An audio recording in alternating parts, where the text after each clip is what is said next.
La actual epidemia que ha llegado a Bolivia se suma a una larga lista de enfermedades que han azotado a lo largo de nuestra historia a nuestro país.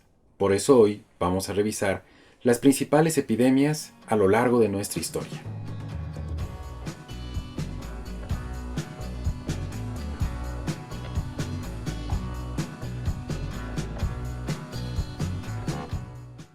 Para hacer una mejor revisión de las enfermedades que hemos tenido a lo largo de nuestra historia, vamos a empezar por la época precolombina. Por las pocas fuentes que se tienen sobre la época precolombina, la mayor parte de información viene de escritos españoles. Se sabe de algunas enfermedades que habrían aquejado a nuestros antepasados, como por ejemplo la osteoporosis craneal simétrica y la osteomalacía. Otros, como la UTA y la fiebre de Oroya, enfermedad caracterizada por la hinchazón en la base de la nariz. Algunas investigaciones modernas incluso hablan de la presencia de sífilis en la región. Sin embargo, no hay registros de verdaderas epidemias. Con la llegada de los españoles tendremos las primeras epidemias que diezman a gran parte de la población americana. Los primeros cronistas españoles reportan entre las epidemias más importantes en la región andina durante el siglo XVI a las viruelas, el sarampión, el tifus, la peste neumónica, el catarro, la influenza, las paperas, etc. Afectando al mismísimo Inca, la defunción del Inca Huayna Cápac en 1525 a causa de la viruela es nuestra primera muerte confirmada a raíz de la enfermedad europea en la región andina. El número exacto de muertes no fue registrado, ya que no se podía cuantificar si las causas de los decesos eran por enfermedad o por trabajo excesivo. El cronista soldado Ciesa de León escribió en su crónica del Perú que esta enfermedad mató alrededor de unas 100.000 personas. El cambio de la colonia a la nueva República Boliviana no produce grandes cambios en cuanto a la estructura estatal. La tos y la misma viruela y las fiebres arrebatan prematuramente la vida de un número considerable de niños y adultos en los valles y yungas. No existía alcantarillado en ninguna ciudad ni población grande, y el pozo era la fuente de abastecimiento de agua domiciliaria, así como los manantiales para el abastecimiento público y los aljibes que guardaban el agua de la lluvia en las poblaciones orientales. Los cuadros de enfermedades hídricas eran frecuentes y fatales. Como vemos, las condiciones de salubridad no eran de las mejores y eso va a producir que entre el siglo XIX y el siglo XX se vayan produciendo más epidemias. La viruela. Ya era epidémica desde tiempos coloniales, como hemos visto, y se presentaba inesperadamente en cualquier tiempo y en cualquier parte del territorio. La viruela en esta época y en las siguientes aparece con gran magnitud y con una letalidad extrema. Se encuentra muy poca información sobre los estragos que hacía la viruela. Entre 1888 y 1889, Mario Cuellar calculaba la letalidad en 50%, opinando que en el resto del país era mucho mayor. Conocido en la época como chucho terciana o fiebre terciana, según las regiones, se conocen una serie de órdenes y disposiciones relacionadas a la protección del árbol de la quina, de cuya corteza se extraía la quinina, remedio milagroso que, a excepción de otros países, en Bolivia se podía disponer en abundancia. Es cierto que los siglos después, a principios de 1920, los registros oficiales establecen que en el pueblo cochabambino de Villa de la Taboada, rebautizado hoy como Misque, sobrevivieron de un brote de malaria solo 750 de sus 3.000 habitantes. En la guerra del Chaco, el paludismo fue otro enemigo de las tropas bolivianas. El brote fue desastroso y se calculaba que el 70% de los soldados murió con paludismo, y no como resultado del enfrentamiento bélico con Paraguay. Eso no fue todo. Los sobrevivientes que retornaron a sus hogares expandieron las fiebres y Bolivia llegó a un nivel de desastre nacional. En 1941 se atendieron 81.000 pacientes infectados, pero no existe registro de número de muertes.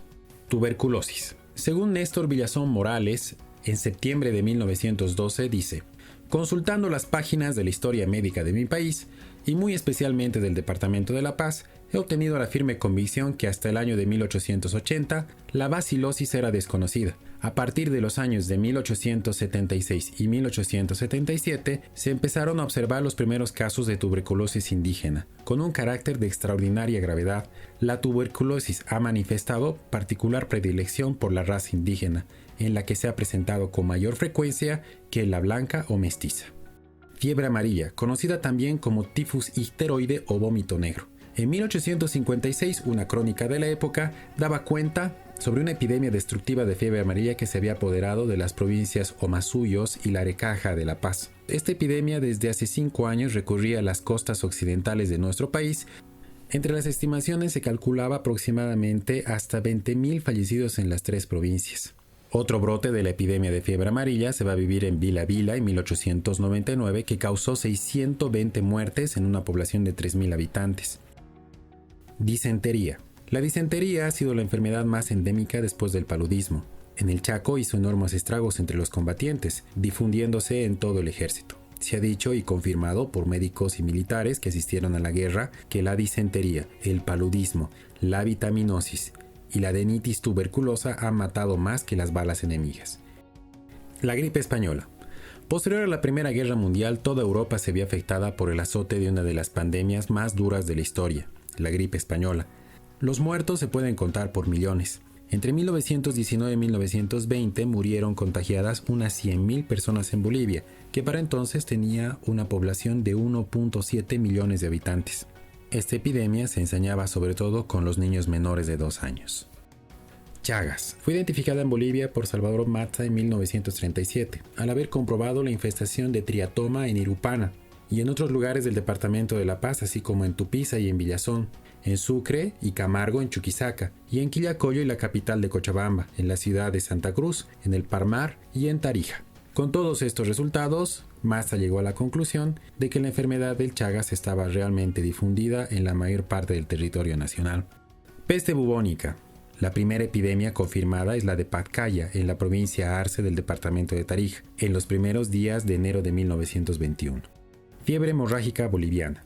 Desde 1958 llegaban noticias de que en algunas poblaciones del Beni se habían presentado casos de una enfermedad desconocida produciendo muchas muertes. El informe sobre el brote epidémico que se presentó en el bienio de junio de 1960 a septiembre de 1961 dice que atacó a 198 personas, de las cuales 128 se recuperaron. Poliomielitis. En 1970 aparece un brote de 111 casos, de los cuales 81 pertenecen a Cochabamba. Entre 1974 y 1977 se registraron en el país 6 epidemias. Entre 1979 y 1980 se registró la más grande epidemia de la historia del país, en la que se registraron 433 casos que afectaron a grandes poblaciones concentradas del país y sobre todo en Cochabamba. Sarampión. Los años que presentaron mayor incidencia de casos fueron 1972 y 1977, con 8.315 y 8.194 casos respectivamente.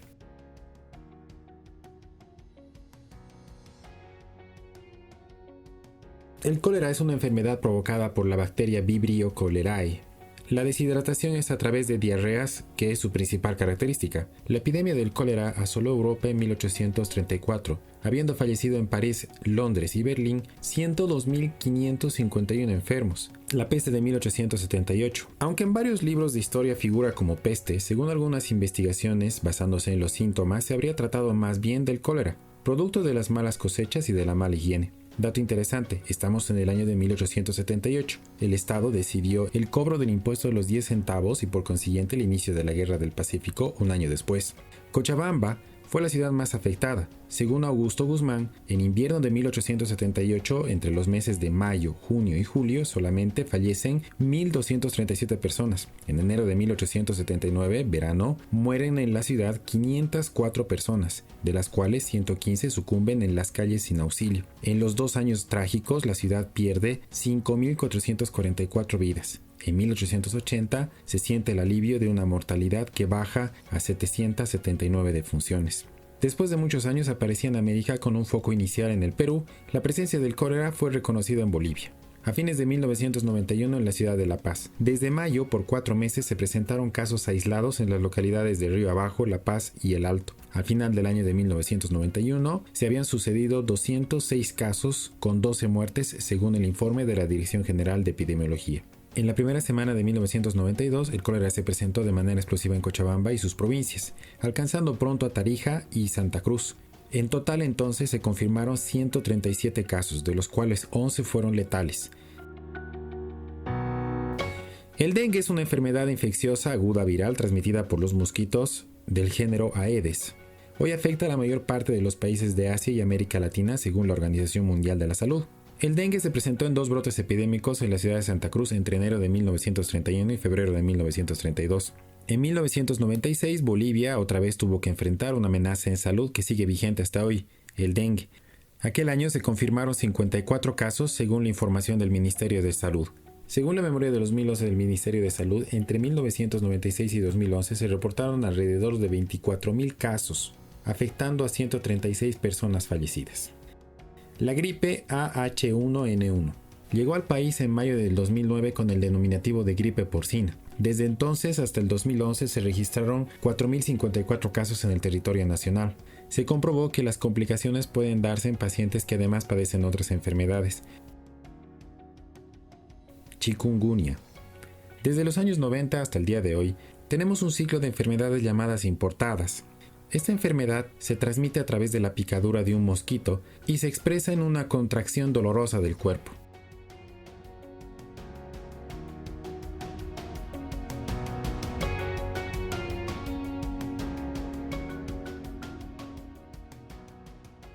Uno de los primeros ejemplos que vamos a encontrar en la historia sobre la cuarentena es en el gobierno del mariscal Andrés de Santa Cruz. Obviamente esta cuarentena es muy diferente a la cuarentena que vivimos el día de hoy. Establecía el Puerto de la Mar una junta de sanidad reglamentando su estructura y que se ocupara de la cuarentena. El reglamento determinaba los casos en que debía tomarse esta medida. La peste bubónica, la fiebre amarilla y el cólera eran las enfermedades más temidas. Clasificaba las patentes de ingreso de las embarcaciones en limpias, rosadas, sospechosas y sucias, según el tiempo de arribo de los barcos desde el lugar donde fueron atacados por alguna enfermedad contagiosa. Las embarcaciones calificadas de sucias debían anclar en un paraje separado de tierra y a sotavento, someterse a la desinfección con cloruro de cal. Los pasajeros debían permanecer en sus camarotes durante 7 días y si alguno fallecía, la cuarentena comenzaba nuevamente desde el día en que ocurrió la defunción. Pero el Estado no solamente se encarga de hacer cuarentenas. A finales del siglo XIX y principios del siglo XX, las ciudades se van a ir modernizando, sobre todo por el discurso de las élites gobernantes en ese entonces. Vamos a tener agua potable por un lado y también vamos a tener la instalación del alcantarillado. Cada epidemia hizo que mejoraran los sistemas de salubridad, o por lo menos tomemos más importancia a la higiene. Zenón D'Alense, médico militar, varias veces munícipe, en su propuesta de la reforma sanitaria, bajo el lema Salus Populi Suprem Ley, nos hace conocer algunos puntos de vista sobre la higiene y la salubridad pública. La observancia de los preceptos de la higiene pública está natural y necesariamente a cargo de los gobiernos de la administración pública, de las autoridades subalternas o locales de sus agentes. Así que el higienista público debe dirigir siempre sus conceptos a la autoridad. El gobierno de un país debe obviar y en su caso destruir todas las causas generales y locales de insalubridad pública. Facilitar a los individuos enfermos todos los auxilios necesarios para que pudieran remediar su estado, cuidando de que haya el suficiente número de médicos y farmacéuticos aprobados, prohibiendo y castigando con serenidad el ejercicio ilegal de la medicina, examinando la calidad y vigilando el despacho de los medicamentos, estableciendo hospitales públicos u organizando la hospitalidad domiciliaria. En esta modernización de las ciudades van a quedar prohibida la crianza de animales de corral dentro del radio urbano. También van a prohibirse los mataderos y curtiembres, y como dato interesante, en Cochabamba se va a prohibir la existencia de chicherías en la plaza principal.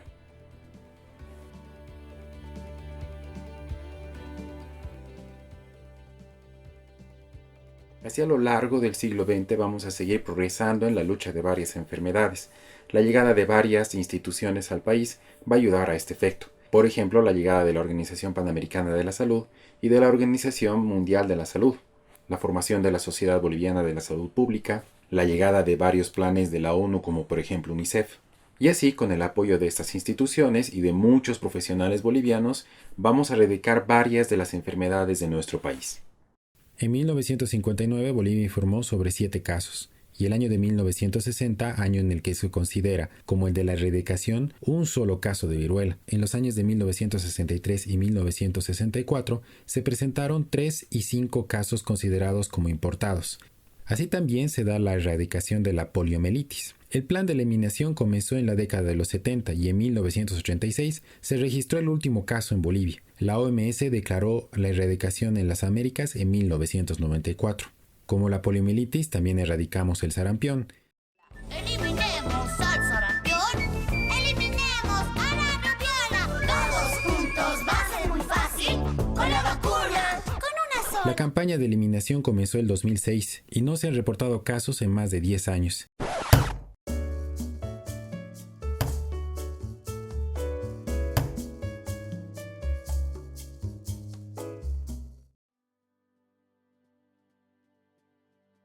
Con la introducción del 2000 de la vacuna triple viral SRP, sarampión, rubiola, papera, el 2006 se reportó el último caso en el país. La Organización Panamericana de la Salud entregó el 2012 el certificado de país libre de la enfermedad.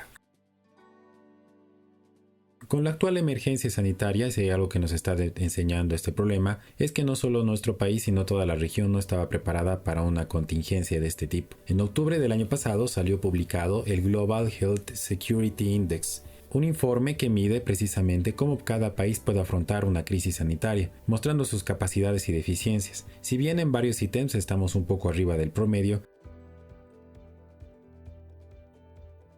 llamando la atención la inexistencia de varios datos como por ejemplo preparación para las emergencias y planificación de respuesta o prácticas de control de infección y disponibilidad de equipos. En otros casos promedios muy bajos como la capacidad de salud en clínicas, hospitales y centros de atención comunitaria. Al parecer no va a ser la última emergencia sanitaria que vamos a tener, pero podemos prepararnos mejor. Una noticia del Diario de La Paz de diciembre de 1927 con el título Situación sanitaria en Bolivia decía: en todos los países pequeños y grandes existe conciencia higiénica clara. Solo nosotros quedamos rezagados a último término que designe la pobre ubicación en que se halla Bolivia en relación a los demás pueblos del continente americano. La salud no se hace con leyes matriculadas ni con recursos votados, sino un plan científico. La política sanitaria no debe estar sujeta a los impuestos regionalistas ni a interés más o menos personales. El control de la salud del país debe estar en manos de un higienista especializado. Mi nombre es Amílcar Centeno y esto fue 10 centavos.